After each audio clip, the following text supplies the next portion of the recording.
In Psalm chapter 40, the prophet was able to trace the words of Jesus Christ when he came as a child. Because life is dependent on the instructions of God and how you obey them. Jesus didn't come out to say, my name is Jesus Christ, therefore every demon shift aside. No, he went to somewhere. He said, in the volume of books it is written of me, I came to do thy will, O God. So Jesus was not a fool, even though he was in the God class. Jesus was there when they said, let the earth be. Jesus was there when they were creating Adam. But when he entered the earth, he went back and began to find something. Because the earth is full of darkness. The prophet speaking in Isaiah chapter 60, he said, and the earth shall be covered with darkness.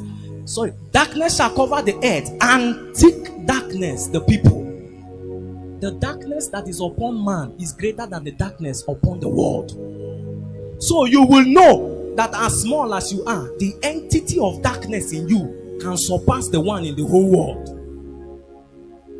Thick darkness upon the people. Jesus already knew this. So he said, how do I walk through darkness? So he resorted back in the spirit and found the scrolls of eternity, from whence he read.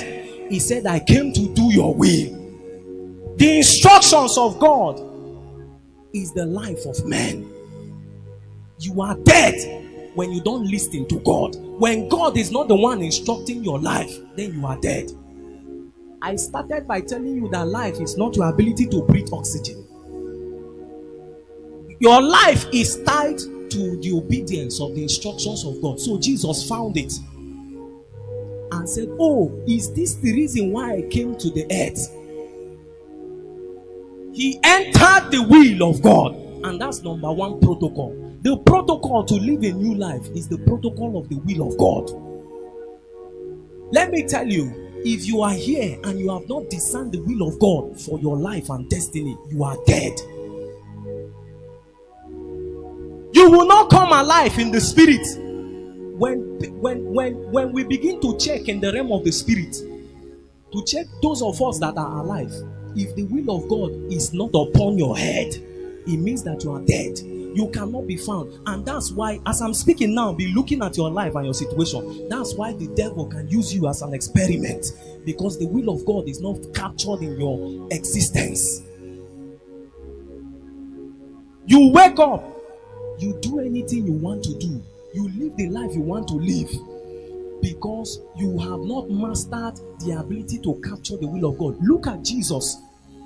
The Jesus that you call upon, the master, the one that you worship, your God, he came to earth. He didn't jump out. He looked for the will of God, tied to the instructions of God, and he began to obey it. And that is why he was powerful. You see, Jesus was trained. Jesus didn't fall from the sky. If he had fallen from the sky, we will say, this guy has the impartation of God, he will do more. But that guy came as a baby. He was 1 month old, 2 months old, 1 year old. He was reading and looking for the will of God. No wonder he stayed 30 years with his mouth shut. He didn't cast out any demon, because this thing is not by power. It's not by power. This thing is not by your ability. He sat back and began to read for 30 years. He prepared for 30 years to do a ministry of 3 years.